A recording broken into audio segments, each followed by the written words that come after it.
Welcome to the official podcast of Comics Beer and Sci-Fi. Before we get started, make sure to subscribe to this podcast and follow Comics Beer and Sci-Fi on all your favorite social media apps. Now, on with the show!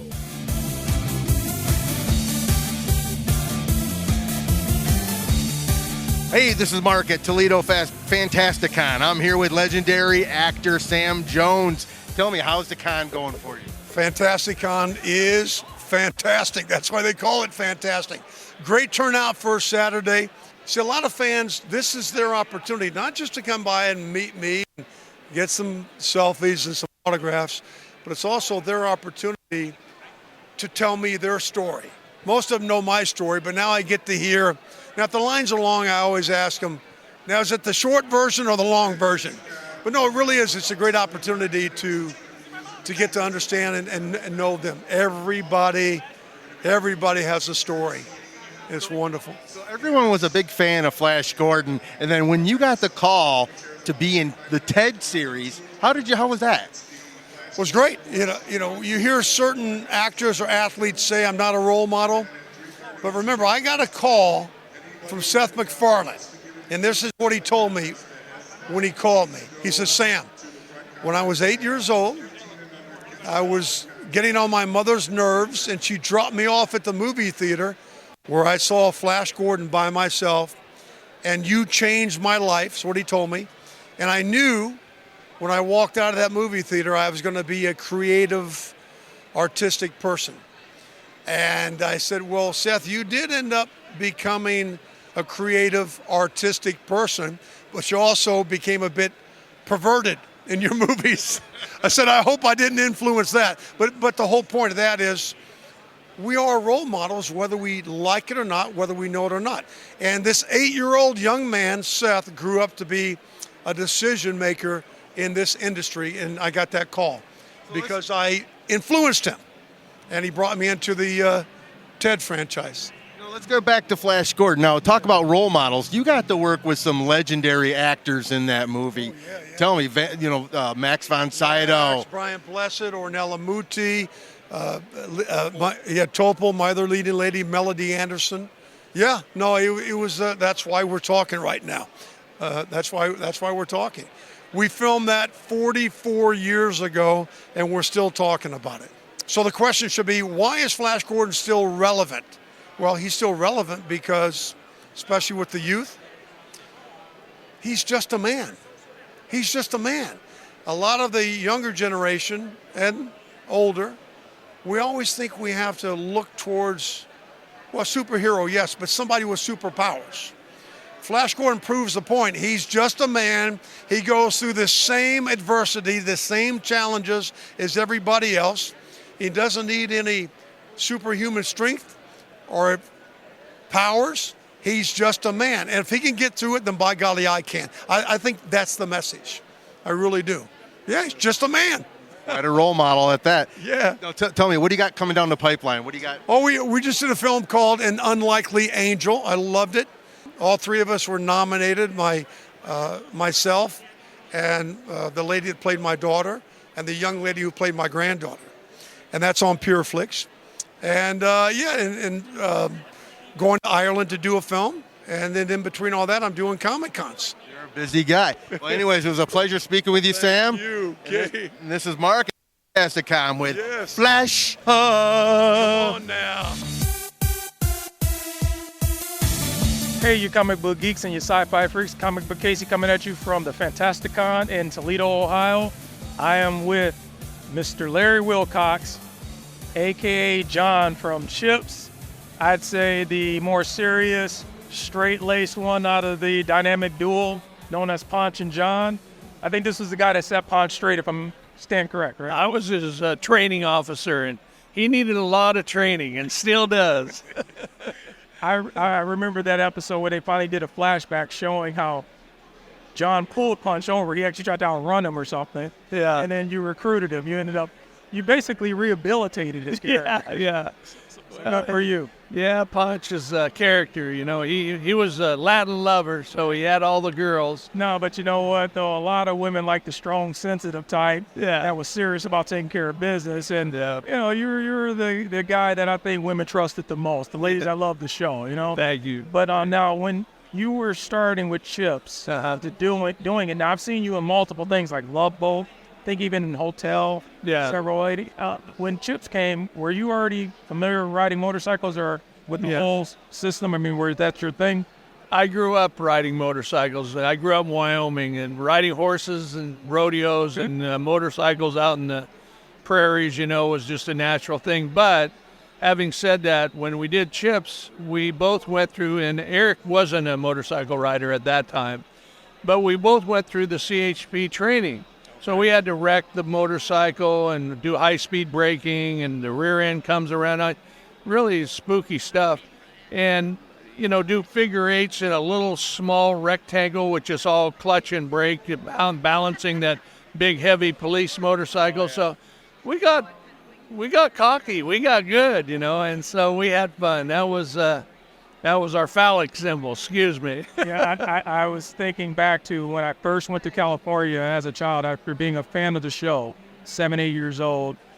I go to California for the first time, and I'm looking for you guys on the highway. I'm driving down the highway with family members. I'm playing out trying to figure out where's John, where's Punch, which one.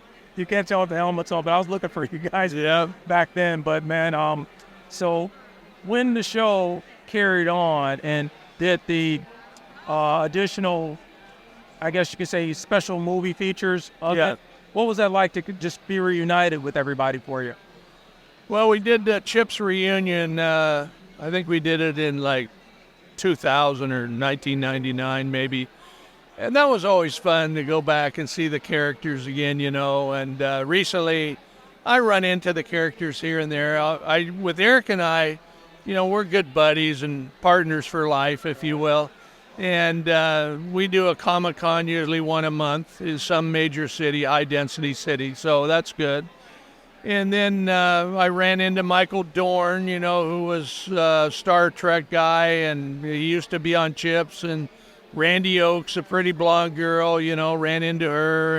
And Chris Pine's dad. Chris Pine's dad, Robert Pine, Sergeant Gautreaux, Captain Kirk, y'all. Yeah, and then after Chips, I went on to produced a sci-fi television series called The Ray Bradbury Theater for HBO for 5 years, an award-winning television series that I produced all over the world. They're really good actors like Peter O'Toole and Jeff Goldblum. What was that about? I mean, because I would not have taken Larry Wilcox for a sci-fi guy. Yeah. And one thing I can say real quick before we go into sci-fi, what stood out about your character, John, the work gloves, the yellow work gloves. Yes. I was looking for those work gloves on every highway patrolman driving by us while visiting California. So I knew it wasn't you because I didn't see the work. Yeah. I was looking for that specifically. Well, we always try to find differentiators because when a guy's wearing a helmet, you can't say, who in the heck is that, right? But He's this guy, though. So I had tan gloves. Erik had black gloves. I always had the billy club. He didn't have the billy club. So those were so-called minor differentiators to identify the characters on screen. But to answer your other questions, what was sci-fi about the Ray Bradbury Theater? Ray Bradbury is a really famous award-winning writer that wrote lots of science fiction, a prolific writer all over the world. And so he's a well-known brand. And so we took his short stories that were, really out there, science fiction, illusion, and had really good talent that did it. And so were you always a sci-fi geek at heart? No, I wasn't, but I'm a literary geek. I like really good literature. That's always a major differentiator. Hard to find good writers, And so it was another venture, a pathway in my career. And, I always tell people, hey, this film business, get over yourself. This is just a job. All these people are trying to make a living. Life today, Biden economics is not good, contrary to what they're saying. And, you go buy a hamburger for $24, it's tough. Yeah. And here we are. I feel bad sometimes. He's selling these photographs. I feel like I should be giving them away, But you know what? I think it's safe to say, and I think I can speak for a lot of the, fans that come to these shows. Yeah. It's gentlemen like yourself and Eric make it more fun and exciting for guys like me and the rest of these folks to come, because we can do trade shows, we can go to arts and craft shows, we can go to Comic-Cons, and it would get boring real fast if guys like you weren't showing up. Well, thank you. Speaking truth here. So really, you were actually doing all of us a great service by showing up and taking an interest in our genre, because, again, like I said, I would never have suspected that Larry Wilcox had anything to do with any sci-fi, because it's hard to picture guys that played tough police officers or straight-laced police officers that they would even know what a sci-fi movie was. Right. So, no, but seriously, you coming here, and again, you make it worth our while, and so it's part of the job. Thank you. We've been lucky and humbled. It's important to be humble in this business. And now I'm in sci-fi technology. I own a technology company called UVC Science, and we do ultraviolet, where we sanitize any COVID or bacteria in a surgical room or a school or in HVAC systems and so on. So, technology, there's a lot of opportunity in the world today in technology. So you and I will be replicated by AI soon anyways. Hey, this is Marc at Fantasticon. I'm here with Adam Sable of Adam's Action Figures and Comics. Tell me, Adam, what are people asking for or buying today? Today has been Spider-Man, of course. Everyone always likes Spider-Man. The new Ultimate Spider-Man. This is a second print. So the new ones that came out 2 months ago has been flying off the shelf. Ultimate Black Panther and the new Ultimate X-Men, which just came out this week. So it's the Ultimates. Yes, and it's always the A covers. Everyone's wanting the A cover, which is weird. The variants seem to always be, because of the art, people go after that, but the A cover's been the popular cover. So what are the older books people are looking for? So far today, we've had Uncanny X-Men, some Superman, Adventures of Superman, Predator Aliens, the 90s. So it's been a good mix today. Tell us a little bit about yourself. How long have you been in business? My shop has been in business for 7 years, just this January. I've been doing shows for 30 years, between comic and toy shows. So I grew up loving comics at an early age and toys. So that's what I did. I ended up getting into collecting comics and toys. Are you still a collector, and what do you collect? Yes, I collect anything that's Spider-Man, any kind of memorabilia of Spider-Man. I just picked up the life-size statue from Blockbuster Video that came out when the first movie came out, with the cardboard display that goes around it. I just picked that up last year, and that's one of my big centerpieces. A 1966 Ditko poster that came out back in the day, and a bunch of other things, color forms, yo-yos, anything that has Spider-Man on it from over the years. Okay, let's try to look into the future and try to see. Tell me, what do you think is going to be the next big hot property? Well, Transformers and G.I. Joe has been very hot lately with Skybound. So I could see something possibly with that, just because of the way the read has been good, the story's been very good, and they sell very well. So. What do you think about this new DC Universe on film with James Gunn heading the show? Do you think that's going to help the book soon? I think so. The Superman costume, the actor that they have, looks very good. The one still shot that I saw them, like him partially flying and has that, the costume on, it looks very good. So I'm interested in seeing what he does. We're all excited to see that. Yeah, DC does need something. Hopefully James Gunn puts that jolt of energy back into that property and helps. I think he will, especially with Peacemaker. he was so great with that. Now you got, hopefully, season 2 will be coming out soon. So. Anyways, Adam, it was a pleasure speaking with you. We don't have to take up too much of your time. Oh, no problem. You're a busy man, and this is Marc at Fantasticon with Adam Sable. Hey, you comic book geeks and you sci-fi freaks, Comic Book Casey coming at you from Comic Experience Sci-Fi. We are at the Fantasticon in Toledo, Ohio. And look at the living legend, the one and only, still handsome as ever. Oh, thank you.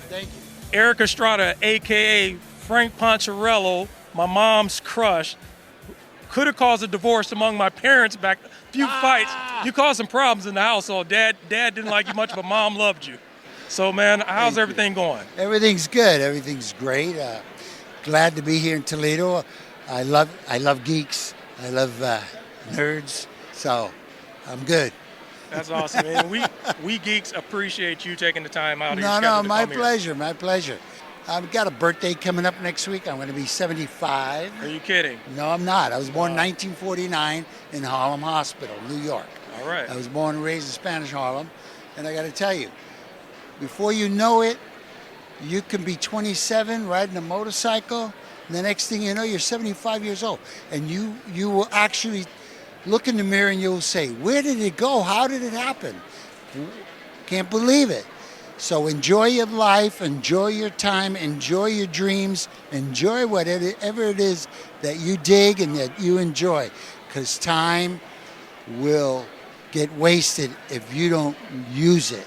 Enjoy yourselves. And aging is cool. Stay healthy. Well, let me ask you now, how did a young man from Spanish Harlem end up on the highway of California riding that motorcycle for all those years on a TV show? How did that happen for you? Well, my dad, when I was 4, my mother fired him. She got rid of him because he was stuck on the needle, heroin. And then she threw him out. Then she started dating a cop, New York cop. Then this guy, I only loved 2 men in my life, my grandfather and a cop. And so I wanted to be one. Until I was 17, I was still going to be a New York cop. And my mother was, ay, papo, que lindo, ay, ay, ay, very happy. And then at 17, it was a pretty girl, kind of nerdy, but pretty. Geeky, too, in high school. And I wanted to meet her, but she'd never come out of the building. So one day I said, I'm going to follow her after 8th period. I was already stalking it in high school. A stalking wannabe cop. Yeah. No, I want to be wannabe cop. That's right. At the time. At the time. She was going to drama club, and I said, I grew up in Harlem. I can act. Get in, get the girl. Piece of cake. So I got in, I auditioned, I got in, and I got bit by the acting bug. That'll do it. So the hard part about it was I had to tell my mom, I don't want to be a police officer right now. I want to be an actor. You got to live in the projects a little. Well, I tell you what, you making that decision was New York City's Yeah. loss, but the rest of the world's total gain. But I ended up as a cop on television. Oh, she had to be happy about that. And also, that was my childhood dream. That was my big childhood dream, to be a cop. But then you got paid more money for it. And I got bit by the acting bug. But 15 years ago, I became a cop. Oh, wow. I work internet crimes against children in the state of Virginia. That is magnificent. That is very honorable. Deputy sheriff. That is honorable, man, because we need more of that. Oh, yeah, we need a more lot of that, more. Because there are a lot of predators out here preying on these kids, and we have high-profile people such as yourself that are getting involved. That brings more awareness. I've been doing it for 15 years now. That is magnificent, because we need that awareness, folks. Yeah. So we have people like Erik Estrada who could be doing plenty of other things with his time, taking time out to protect children. That has to be commendable, respected, and appreciated. So thank you for that. Thank you, baby. And I have one more thing to tell you. Go ahead. I was a fan of your boxing movie, Honey Boy. Oh, yeah. That's how much I knew about you, because my mom, anything you were on, my mom was going to turn the TV on to you. Yeah. And my dad would just leave the room. Wow. Yeah, Honey Boy was a lot of fun. That was my first production. I produced it and had a lot of fun doing it. It was rough. One of the stunt guys that we were doing, I had like 8, 9 fights, quick ones, and then the big final one. Took out my rib, man. Oh, wow. He didn't pull his punch to me. He caught me. I couldn't film for 2 days because I couldn't. Stunt double for that. Right? No. It was all contact. Well, but you know what? It probably, I would assume, made you realize you didn't want to catch the boxing bug at that point. No. Stick with acting, right? No, enough bugs. Enough bugs. Enough bugs. Trust me, I think we're all happy that you got that acting bug. Again, that was New York City Police Department's loss in our game. So thank you for that, man. My pleasure, man. Thank you for your time, and appreciate you being here. God bless you all, man. Follow your dreams. Be cool, be sharp, stay safe. You heard it from the man himself, Erik Estrada, a.k.a. Poncherello, the man, okay? Casey signing off from Comic Experience Sci-Fi. Hey, this is Marc at Toledo Fantasticon. I'm here with Ted Sikora of Hero Tomorrow Comics. He's the writer of these awesome books, Bloom and the Punchline Vaudevillain series, and the Tap Dance Killer books. Tell me, how did you get involved doing comics? It actually started with a feature film. I directed and co-wrote with my friend Milo Miller, and it's called Hero Tomorrow. It was a dark comedy about a guy who has an idea for a superhero, but he can't get it published. His girlfriend makes him a costume of his own character for Halloween, and then he starts running around in it trying to fight crime. So the movie played Comic-Con International, that's where it debuted, film festivals, and then we did a spin-off of the movie that would have been the book the character would have made. And that took on a life of its own, and that was Apama, the Undiscovered Animal. And from this book, actually, everything else spun off of it. So what was the inspiration for these characters and these stories? Oh, great question, and it's kind of a long answer, but I wrote a musical years ago. It was called Nothing Like Vaudeville. It had all these vaudevillains, and Tap Dance Killer was one of the songs. So this was back before we even made the movie. As we were doing Apama, I was hired to make a documentary about a theater company. And I was talking to Milo. I said, wouldn't it be funny if our hero was kind of tired of getting his butt kicked all the time and he joins a theater troupe? And then I was like, well, what musical would they be doing? And I was like, oh, I have a musical I wrote years ago, and there's all these villains in it. So we brought the villains of the musical to life. It's like they're trapped in this 1920s mindset. So you got Sir Terror, Tap Dance Killer, this sort of warlock Fletcher, wax museum operator. And then they became more popular than Apama, and Tap got into her own book. In the pages of Tap Dance Killer, we introduced a heavyweight boxer who becomes a super-powered murderous clown named Punchline. So now he's in his own series. There's 2 issues of that, but we also just introduced from Mexico Violante the Undead, and that one's coming out nationally in about a week and a half. So that'll be Punchline 3, but the first appearance of Violante. So right now you're just sticking with these existing titles. Do you have any new titles coming out? Well, did we talk about Bloom? This is the origin story of Apama's arch nemesis. So we go back to the 60s for this one. So right now we've got 4 titles, and it's one shared universe. Punchline is moving forward right now. There's going to be Regina that continues her story. There's new issues of Apama that are in the works. And yeah, there's new characters I want to debut, but being an indie, quality is the most important thing for us. So we just do a couple, 2 or 3 issues a year, but I think they're all dynamite. You know, if there was a Rotten Tomatoes for comics, we'd be like 99% fresh. Jim Shooter, you know, former of Marvel, sent us a note and said this was like finding water in the desert. Yeah, we noticed you have a lot of your books that are already slabbed by CGC. How do they go about slabbing books that are new like this, that are kind of more independent? Do they normally do stuff like that? They do. So they reach out to independent creators and they offer what's called an artist account. So we can send our own books in, we can sign them ourselves, and they ship them back to us. And we're able to pick out the real pristine 9.8s before they hit the streets, you know. I'm surprised I've never gotten like 9 or a 10, but I'll take it. Well, Ted, it was a pleasure speaking with you, and this is Marc at Fantasticon. Throw out our website. Oh yeah, sure. We'll cut that in there. Where can they find you online? Oh, HeroTomorrow.com, and that's at Hero Tomorrow for Instagram, Facebook, that kind of thing. It was a pleasure, and this is Marc at Fantasticon. Hey, comic book geeks and your sci-fi freaks, comic book Casey coming at you from Comic Experience Sci-Fi. We are at the Fantasticon in Toledo, Ohio, Detroit's neighbor. I'm here today with Jerry DeCaire. Did I say it right or wrong? It is correct. All right. Just think of the word care. Like, just put D in front of care and you're good to go. That makes sense, because you care about people, you care about your fans, you care about this industry, obviously, and you've been very lucky. You've been able to work with both mainstream industries in creating some iconic characters. Which one is your favorite character? My absolute favorite character, to be honest with you, is one I didn't actually illustrate for Marvel Entertainment, and that's the Silver Surfer. Oh, wow, you took it back a little while. Oh, I love the Surfer. That's my Uncle Keith's favorite character. Oh, really? That's his ultimate favorite character. Okay. And then my second would probably be Thor, The Thing. If they're mighty powerhouses, then I'm really fascinated with them. Superman in the DC line is actually my favorite.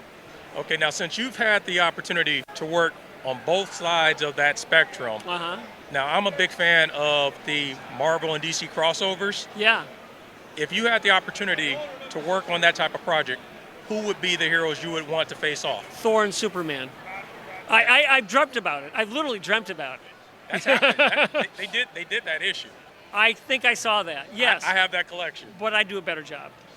I would like to see it.